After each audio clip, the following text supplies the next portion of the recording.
What's going on, prospectors? Dig Daddy out here in the shed, bringing you another episode of Backyard Prospecting. And today I got a little something special for you. We're going on a panty raid. And what I mean by that is a pan-T raid. We're going to be reviewing some new gear today. I was over at my local prospecting shop.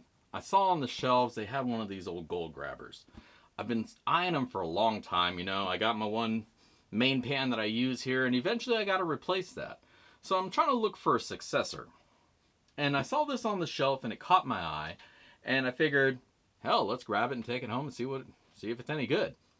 And so what we got here is the GoldGrabber. I picked mine up for about $15. You can find them in that range, $15 to $20, depending on where you find them online. GoldGrabber MFG.com, I believe, is the name of the company that produces these. I'll put a link down below for you guys so you can go check those out yourself. I didn't see where you can go on there and order them, but it does have a contact information, so maybe they can at least steer you in the right direction or sell to you directly. Either way, what we got here is a gold pan, GoldGrabber. The thing that really caught my eye about this pan are these deep, deep riffles. These things are probably some of the deepest riffles I've seen on just about any pan. And they're really nice because they're going to catch that material really well while you're trying to pan out all the stuff you don't want to keep. So that's what really caught my eye. That's a great feature for me. I want to make sure that when I'm busting through dirt as quickly as I can, I'm not losing my gold. And that's the goal here, is you're not losing your gold. Now, the form factor of this pan is unique in a manner that if you hold it this way, it's a little bit shorter than a 12-inch pan, width-wise. But with this long, elongated area, you get all the functional area of a 15-inch pan. I checked against my Super Sluice. Side to side, it's just about the same width, but it's about 4 inches on either side narrower. And what that means, and they mention this on their website, is you can use this to pan in a bucket. If all you've got is a bucket to have water in, you can pan right there with this out of your bucket. So that's really cool. Easy way to keep your tailings in one space and not have to try panning out at the river. If you got an extra bucket, boom, boom, boom, pan it out, toss your tailings when you're done. Really good. So that's a really cool feature. And here in the shed, I'm kind of limited on space too, so I think that'll work out pretty well. Now, I have some dirt made up. I got 0.212 grams of gold in it. We're going to toss it in this pan. We're going to see if we can get our gold back. If it's worth it, if it's not, we'll toss it. But don't go anywhere. We're going to check this baby out. Maybe not. All right. Well, I guess we have 0.212 grams of gold. There's a little piece of rock in there that I had pulled out, and that took the weight down just a little bit. But there you go. 0.212 is what we're going to be tossing in there.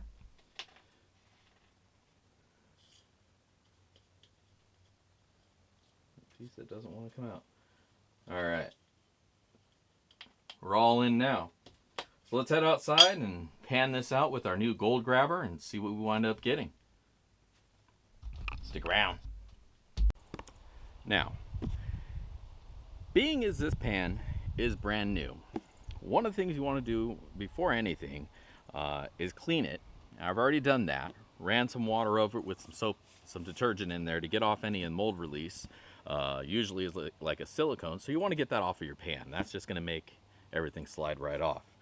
We've already got that taken care of, but the next step of seasoning is you want to do a little stir fry in there. So, some people use steel wool or sandpaper. You just got to be kind of careful when you're doing that. You don't want to make your grooves too deep in there. You don't want to scuff things up too bad. Myself, I have a little special blend that I use. We just got some rock.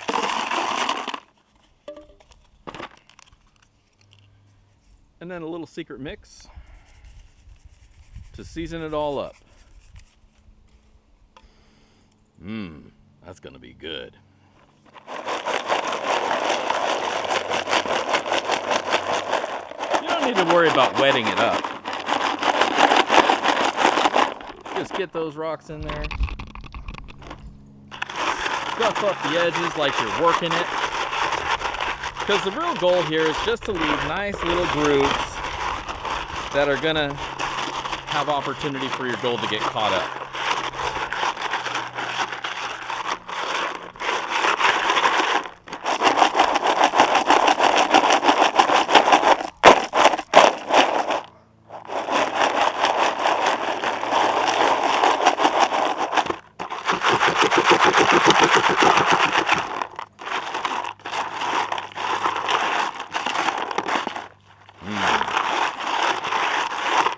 That's nice. And so there you go. We're all nicely seasoned up. As you can see, the pan's got a lot of nice little scuffs going on it now. Like I say, I try to keep those scuffs going in one direction so that they're basically fine riffles to hold onto your gold, and gives a nice little platform. Now I assume all of my workings are going to go in this direction. So that's why I wanted my scuffs to be going perpendicular to that, to work as small riffles as we're going through. If you make them the other direction, they're basically going to be slides for your gold to head down to here, which is also not a problem. Naturally, they're going to develop however they're going to develop as you're running dirt through it anyways. So this initial one is just to make sure that those first couple of times that you pan through it, you're going to catch as much gold as possible. But again, you can skip this step altogether. Your pan will eventually get seasoned naturally through use anyways. So, but there you go. We're all set here. We can get our pay dirt now and start dunking this baby in and see if it does its job catching our gold. All right. We got our pay dirt ready to go. Again, this is going to be a half a liter of dirt we're going to run. It's a little bit much. It's a lot. But my thoughts are, if I'm running out at the river, this is about what's going in every pan, because I'm trying to get as much concentrates as I can to bring home to clean up. So throw a little bit more water in there. Get it all nice and stratified down. Make sure that gold works its way to the bottom.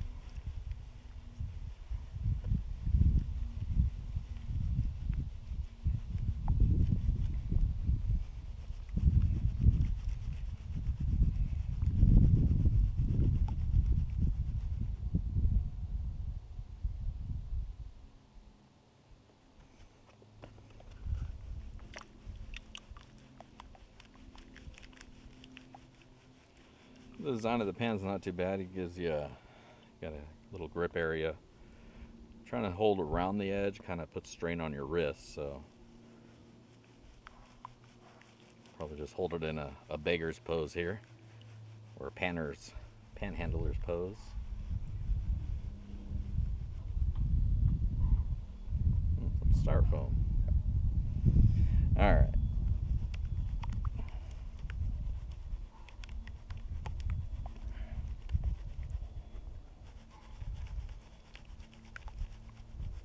Some pretty muddy stuff, so I'll give it a little bit of time to clean out as much as possible.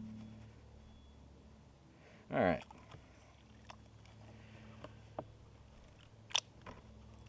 Now I opted to use this muddy stuff because this is what you're going to be working out naturally at a dig site. And it is making short work of this pay dirt. Now, we just started a few minutes ago, not even a minute ago, about 8 pulls, and we're already down half as much pay dirt in there. So it seems to be working through it pretty quick.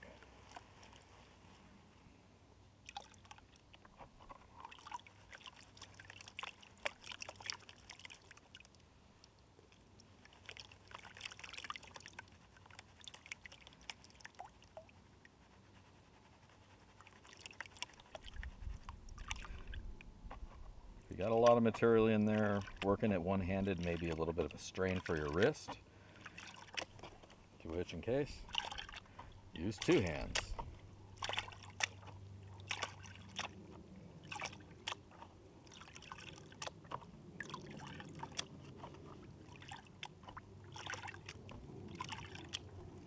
Those nice deep riffles up there make me confident of holding it steeply isn't going to lose any of my gold.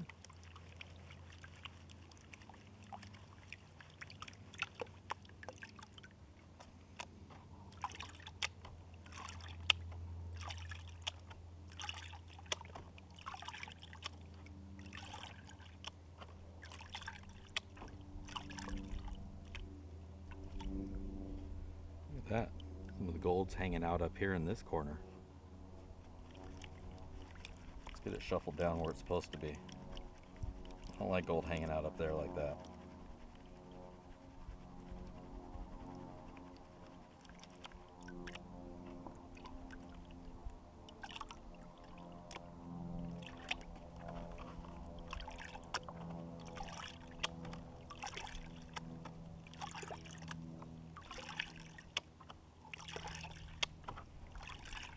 For my catch pan here, I'm just using a little 14-inch Garrett super pan. Super's just one that fit in this tub.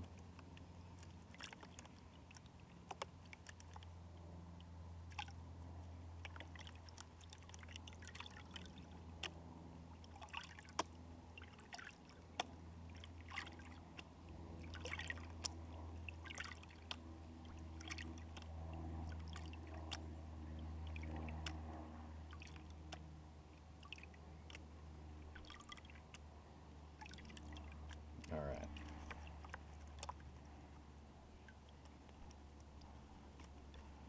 Shuffle it down, and now we go to the back pan.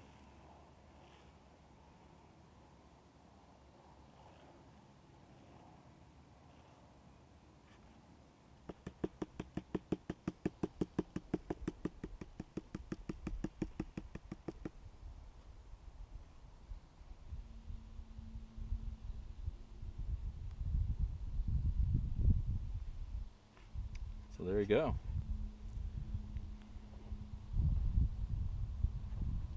Try to get that gold in the camera here.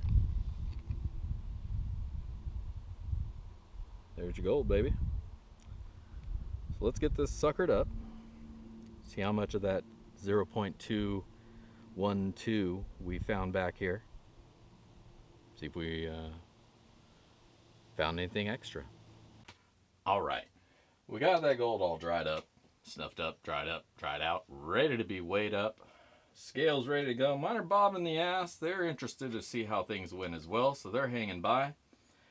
And I'm pretty interested as well. So let's see what we wound up getting back out of there.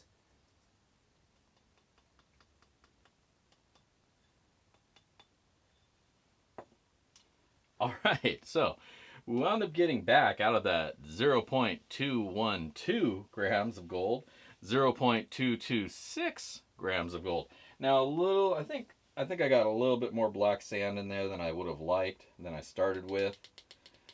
But I think it's fair to say that we got all of our gold. Hell, maybe even a little bit and then some. 0.2 blur blur blur. We could clean this up, and I think it'll wind up being exactly what we put in there. And so as far as I'm concerned, this pan catches the gold. I'm impressed. So yeah, we got our gold back. Let's zoom out here, and I'll give you my final words and what I think. All right, welcome back. So, what can I say? GoldGrabber. It grabs gold, and it does a damn good job at it. We put in a little under a quarter gram, 0.212, 216, somewhere in that range, grams of gold, 0.21, we'll just call it that. And we got it all back. Maybe even then some. There might have been a little bit of gold in that dirt. Who knows? I think it's mostly just a little bit of black sands and dust that got picked up with the snuffer. But overall, I'm confident to say that I got the gold that I put in the dirt, we got back out of the dirt, so we know it's catching everything. Nothing made its way out of the pan. Now, as far as using the pan, you do need to change your mindset a little bit on how you hold it. It's not much different, but in my opinion, holding it over the top puts a lot of strain on your wrist. So if you have wrist issues, like sometimes I do, you're going to feel that wear you down really quick. So you want to hold your hands underneath, like so, and try not to go over the top and wrap it around, because I think that'll put a lot of strain on this part of your wrist. But overall, not bad at all. These deep riffles make it a dream to run dirt through here. Again, as long as you're stratifying your material very well, I don't think you're going to lose anything out of this pan. This thing's going to catch it. Now, when you get all that material moved out and cleaned out of here, it's got this great area here to do your back panning. Where you don't get that on a lot of the cheap pans, you just get that little small circle there, and what winds up happening, you roll it back, and you kind of run into that problem here too, but when you roll it back, if you go too far too fast, you're going to get water all up on yourself. So it would have been nice if this back end were just flat. A flat back end back here, or curved back a little bit to kind of make that water stay in the pan. Would be nice, but you know, it's no different than a regular pan. You just got to be careful how far back you go. But the trade-off there is you have this really nice space for back panning. So once you get your dirt down there, snuffer up your gold, and it's a good day. So all in all, I would absolutely, for $15, I would absolutely recommend this pan. 15 to 20 is the range that you're probably going to see them in.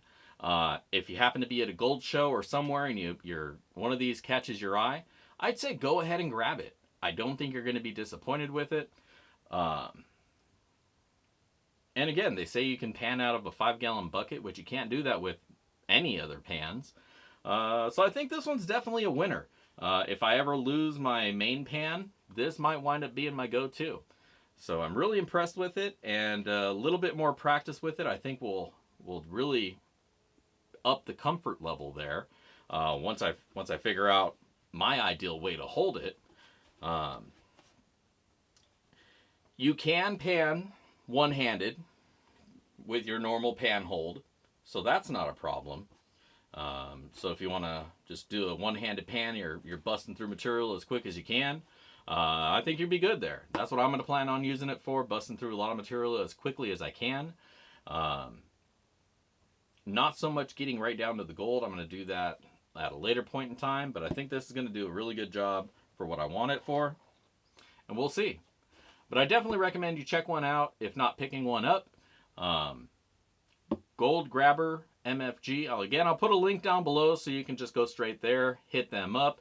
You may find them on various gold prospecting supply websites for a little bit more than that 15.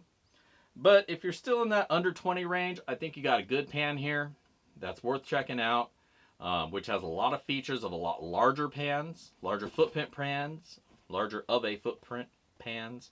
This one's got a little bit of a weird footprint, but I think you get used to it. And I think it'll fit better in a backpack. And that's an important thing, because the big pans don't fit very well in backpacks. But either way, it's a good thing. It's a good pan. Check it out. Other than that, this is Dig Daddy signing out from the shed. If you're looking for some prospecting stuff, miscellaneous gear, and potentially pay dirt, go check out my site, backyardprospecting.com. In the prospector shop, you'll find I have pay dirt. I've got some resin art, as well as a little bit of prospecting equipment as I make it or come across deals and whatnot, whatever. Otherwise, if you like what we're doing here and you want to support the channel, please check me out over on Patreon. It's all the same content, but you can feel good knowing that you're helping keeping the channel alive, and you have my ever-dying gratitude. Otherwise, this is Dig Daddy signing out from the shed, and I just want to thank you all for tuning in. If I don't see you out at the rivers, I'll catch you in the backyard. Peace!